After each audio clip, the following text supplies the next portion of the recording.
You're listening to the Partisan Comms Podcast.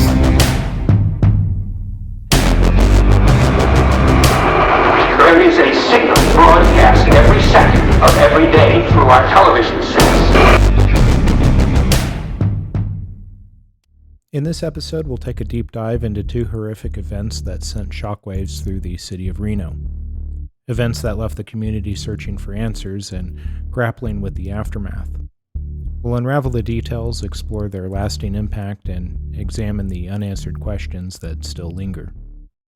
Our first story begins on a crisp autumn afternoon in downtown Reno on Thanksgiving Day in 1980.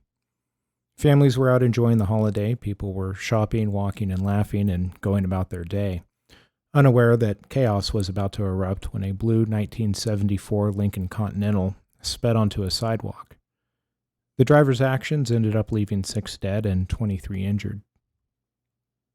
It turns out the driver was a former school teacher named Priscilla Joyce Ford. In the immediate aftermath, people were stunned and left wondering why she did it. Was it a calculated act, an accident, or something else entirely? Some of the answers to those questions were discovered when unraveling Ford's history of mental illness. Diagnosed with paranoid schizophrenia, Priscilla Ford had spent time in multiple mental hospitals but was repeatedly released. Witnesses reported that after the attack she showed no remorse and she calmly asked how many people had died, appearing satisfied with the toll. Born in Michigan in 1929, her early life didn't hint at the horrors to come. She pursued a career in education, but over time her mental health seems to have deteriorated until it reached a breaking point on that Thanksgiving Day. Allegedly, by the time she arrived in Reno, she was struggling with delusions, religious obsessions, and violent tendencies. As the crowd gathered to watch the annual Thanksgiving Day parade, she drove her vehicle onto the sidewalk next to Virginia Street and proceeded through the crowd for an estimated 100 feet. After the vehicle came to a stop, police officers ordered her out of the car. She didn't resist, and following her arrest, a blood alcohol test was administered. The test revealed her blood alcohol level was .162, which was within the range where a person may appear drunk, as well as experience significant impairment. According to Deputy District Attorney John Oakes, when he arrived to the crime scene, he stated that Ford appeared calm when he spoke with her. Ford had asked Oakes how many people she killed, and when he responded by saying 5 or 6, Ford reportedly said, quote, "good." One of the officers at the scene also reported Ford making remarks such as, quote, "the more dead, the better." Ford's trial was highly publicized as attorneys debated whether or not she was legally insane. During her time in Michigan, and despite having some success working as a teacher, after reportedly struggling for years with mental illness, she was eventually diagnosed with paranoid schizophrenia. In the years leading up to moving to Reno in 1980, she had been treated and released by approximately 7 different hospitals. A deeper look into Ford's background revealed that she had been married twice, and that she had 3 children, 2 sons and 1 daughter. Sometime in 1957, Ford had shot her second husband and claimed it was in self-defense. She had accused him of abusing her, and following the shooting, she had attempted suicide but had survived that attempt. Her daughter was born in 1962, and around the time she turned 11 years old, Priscilla Ford was arrested for assault and trespassing. This resulted in Child Welfare Services removing her daughter from Ford's care and placing her with relatives in Los Angeles, California. Prior to the events of Thanksgiving Day 1980, Ford reportedly heard voices telling her to kill, which prompted her to drive her Continental down the sidewalk in front of the Club Calneva, which is still in operation today and located on the corner of South Virginia Street and East 2nd Street in Reno. According to police reports, Ford's Continental hit the curb and drove a few hundred feet down the sidewalk before coming to a stop at 5th Street. Another motorist had stopped his vehicle in front of Ford's Continental, which allowed the police to pull her from her car. Aside from Ford's comments expressing satisfaction with killing 6 and injuring 23, observers reported that she was acting as if her actions were justified. Following Ford's arrest, she was initially found incompetent to stand trial due to her mental illness. Following the crime, though, a judge ordered that she received mental health treatment, to evaluate her competency and determine whether or not she could stand trial. Following that evaluation, she was deemed competent to stand trial in 1981, where she entered a plea of not guilty by reasons of insanity.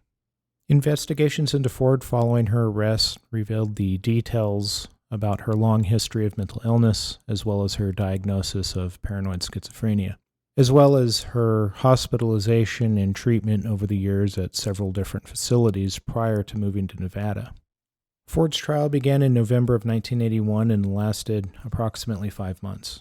During the trial, Ford testified that she was the reincarnation of Jesus Christ, which her teenage daughter at the time was able to add some context around Ford's statements. The daughter stated that her mother would talk about being Jesus, as well as the daughter being Jesus Christ as well. She also had talked to her sister about her daughter being artificially inseminated to bear Jesus Christ. Ford had also made other claims, such as being the founder of the Seventh-day Adventist Church, and that she had godlike powers and would smite her enemies.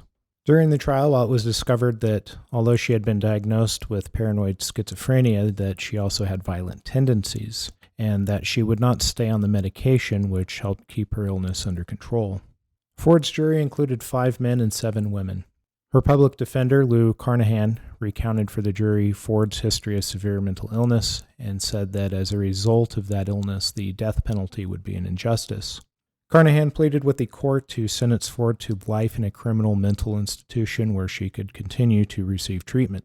However, the district attorney Cal Dunlap argued that Ford was, quote, evil personified, and that she was determined to be legally sane at the time she drove her vehicle into the crowd of pedestrians.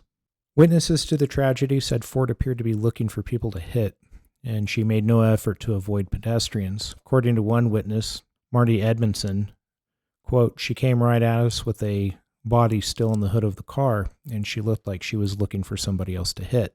The jury deliberated for approximately 13 hours, and on March 19, 1982, found Priscilla Ford guilty on 6 counts of murder and 23 counts of attempted murder. During the sentencing phase of the trial on March 28th, the jury voted separately in favor of the death penalty. Priscilla Ford is in a Nevada prison waiting to die in the gas chamber. She was convicted of murder after driving her car onto a Reno sidewalk in 1980, killing 6 people and injuring 23 others. No, I haven't changed my mind. I know I'll be formally sentenced. I'm looking forward to the date. Ford's sentence is being reviewed, but if she is executed, she could become the first woman to be put to death in this country in 20 years. The last was Elizabeth Duncan, who was executed in California in 1962 for murdering her daughter-in-law. Historically, the courts have been more lenient on women who commit capital crimes than on men. We all have or have had a woman as our mother, and that becomes, I think, an almost unchangeable part of our psyches, way deep down, and we therefore treat women much differently. But that may be changing. There are now more than 1,000 inmates on death row, the most in this nation's history, and 11 of them are women, also an all-time record. But only 5 men have been executed in the last 15 years, and few women have ever been executed. Now, though, with more women receiving the ultimate sentence, society will have to make a tough decision. If in bringing back the death penalty, it is willing to see more women as well as men die. Priscilla Joyce Ford's case remains one of the darkest chapters in Reno's history, leaving many troubling questions unanswered, such as could this tragedy have been prevented, and why were so many warning signs leading up to the tragedy ignored? Ford's actions also raise questions regarding what the best way for our society to approach mentally ill, violent individuals is, and what the consequences should be for those in crisis who commit violent acts.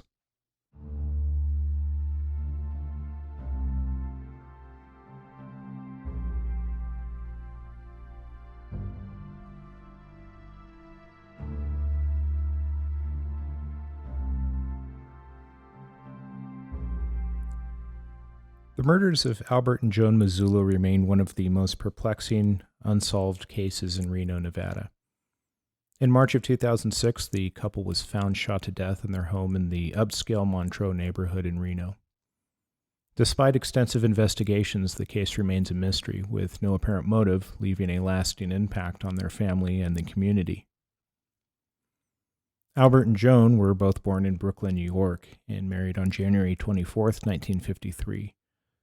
Throughout their lives, the Mazzulas moved often to accommodate Albert's career as a flight engineer for Pan American Airlines.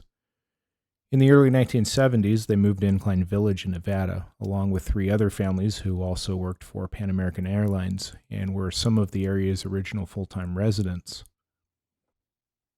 Albert retired from Pan American Airlines in 1988, and they eventually moved from Incline Village to Genoa, which is near South Lake Tahoe, in the early 1990s before settling down in Montreux.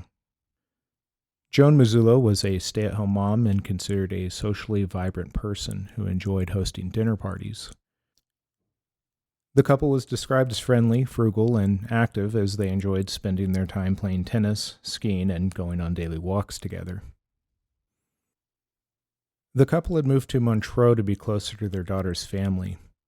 The Montreux community is well known for being a home to affluent older residents. The community is located in a rural area which is surrounded by numerous hiking trails and recreation areas. The community is gated. It includes an 18-hole golf course and has security guards who monitor the property. Although Albert and Joan managed to amass a sizable financial portfolio, they were not flashy people. They owned one vehicle, which was an older model Lincoln Town Car.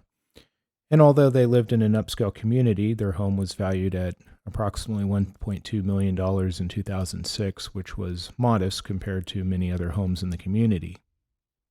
March 28, 2006 was a cold and snowy Tuesday. Albert and Joan's daughter, Joanne Coles, hadn't heard from her parents in a couple of days, which was unusual, because the family was tight-knit and would talk almost daily. Albert and Joan had been planning a trip to New York to visit family, and were going to leave within the next few days. Joanne had invited them to dinner before they left. Joanne tried calling her parents, but wasn't able to contact them. She then tried several more times, but still no answer. Concerned, Joanne reached out to Montreux's security company and requested that they send someone to check on her parents. Security arrived at the Mazzullo's residence, knocked on their door, and didn't receive a response. They noted that there didn't appear to be any clear signs of a disturbance. After security was unable to contact the Mazzullos, Joanne and her husband decided to drive over and check on them. Joanne had expected the power was out, or maybe they were both sick in bed with the flu. After arriving at the Mazzullos, Joanne and her husband were able to enter the residence, and upon entering, they called for her parents, but there was no answer. As they entered the house, they noticed something unusual. Mud appeared to have been tracked through the house. Joan was known for being an immaculate housekeeper, and as Joanne recalls, that was the point when I realized something was very, very wrong. When we got to the house and went in the garage door, because I had the garage door opener and I knew the alarm code, when I walked through the garage and got into the kitchen and then into the dining room, I saw the mud on the floor. And I have to say at that point, my heart kind of stopped because I knew that my mother would not have gone to bed with mud on the floor. That was just not her. And I told my husband that I couldn't go any further. And he went into the room and saw them both. I stayed in the dining room. And then when he came out, he said they were dead. And I asked him if he was sure. And he said yes. And then we went into the kitchen to try and call 911. Their phone line had been cut, so their phone did not work. And at that time in that area, cell phone reception was terrible. And I had ended up having to make multiple calls to 911 on 2 phones in order to get through.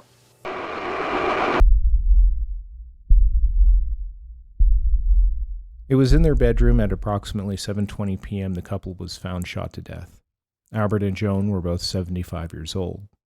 Initial press reports stated that investigators had no suspects or motive in the deaths. The crime scene revealed no signs of forced entry, and nothing of value seemed to be missing, adding to the mystery. Investigators found cut phone lines and traces of unknown male DNA. Although Montreux was known for its tight security and exclusivity, the community was shaken by the murders, as it raised questions about safety and trust within the gated neighborhood. From the start of the investigation, authorities faced puzzling details of the crime.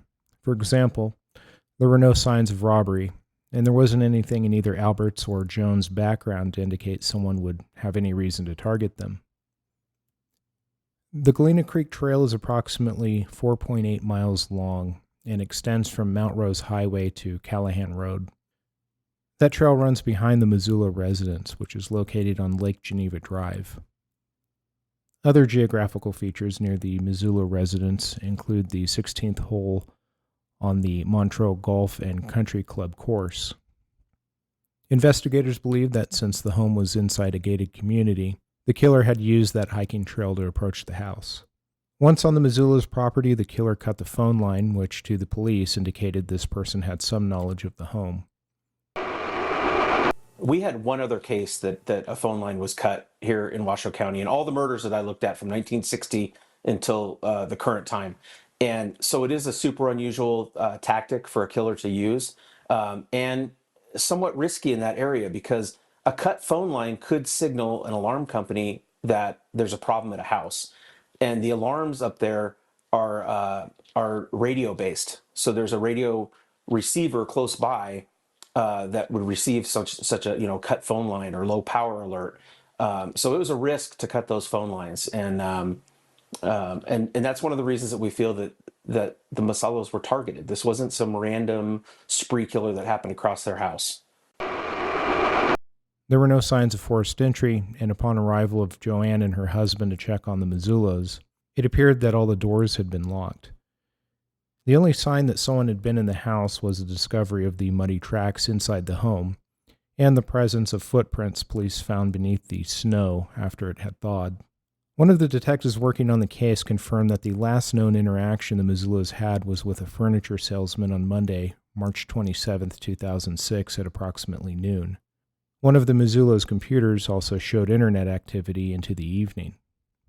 An important piece of evidence the police were able to recover was a small amount of DNA belonging to an unidentified male. The police also recovered ballistics evidence, however, the details of that information has not been released to the public. During the investigation, authorities noted that the Missoula's never hired anyone to work within their home, which would give someone the knowledge they needed to gain access. One theory is that the Missoula's may have left a door unlocked, and that the killer had been watching them over several days to study their habits and patterns, and could have locked the door on the way out. Montreux champions itself as a private luxury lifestyle community. Each home is either semi-custom or custom, and prices range from approximately $2 to $5 million. With homes as expensive as these, security was included in the cost of the HOA. In addition to neighborhood patrols, a guarded gatehouse is at the main entrance. The service entrance, however, was guarded only 12 hours per day. Still, residents were required to inform the security team of any and all expected visitors. Anyone contracted to do work in the community had to provide their identification and register to obtain a 1 to 30-day pass for entrance into the community. These precautions are one of the reasons it was so shocking when Albert and Joan Missoula were found murdered in their home. The other reason was that Albert and Joan were kind people who seemed to be universally loved by everyone they knew. Another thing that makes this case so puzzling to investigators is the nature of the crime, because the Missoulas appear to have been targeted, but no one is able to figure out why. When searching the crime scene, some items appeared to have been missing from the home. However, sheriff's officials would not comment on what those items were, or if they believed it was a robbery. It didn't appear that anything of value was taken, which makes it unclear if robbery really was a motive. While there were several leads received by investigators, nothing came of them. Following the murders, rumors began circulating that the Missoulas had mafia connections or were in the witness protection program. But all those rumors were unfounded, according to authorities.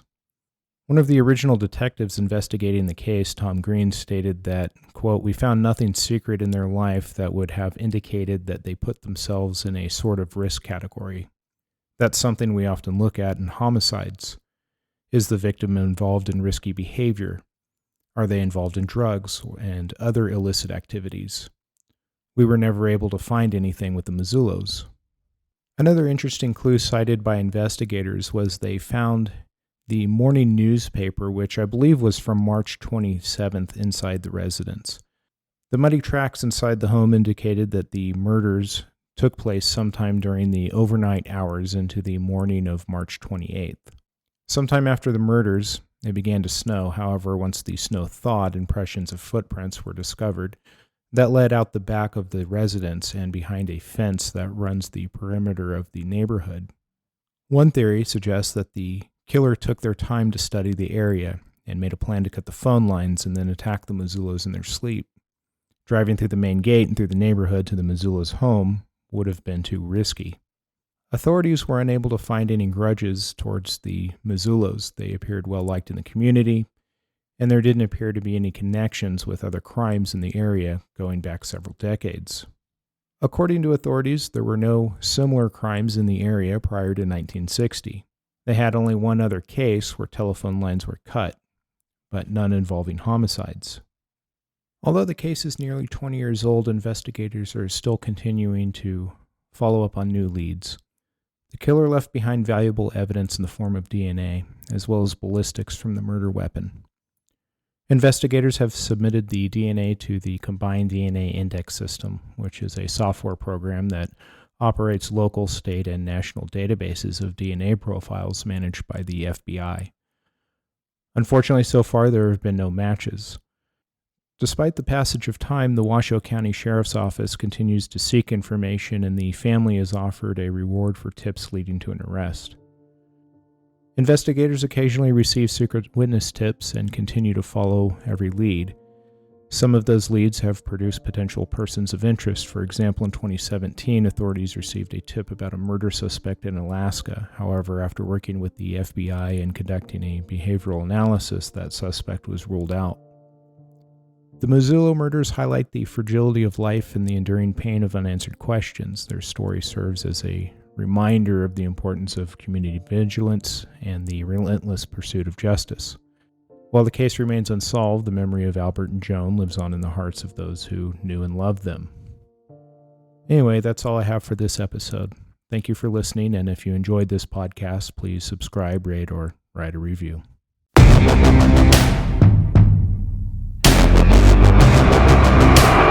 There is a signal broadcast every second of every day through our television sets. Mark my words, AI is far more dangerous than nukes.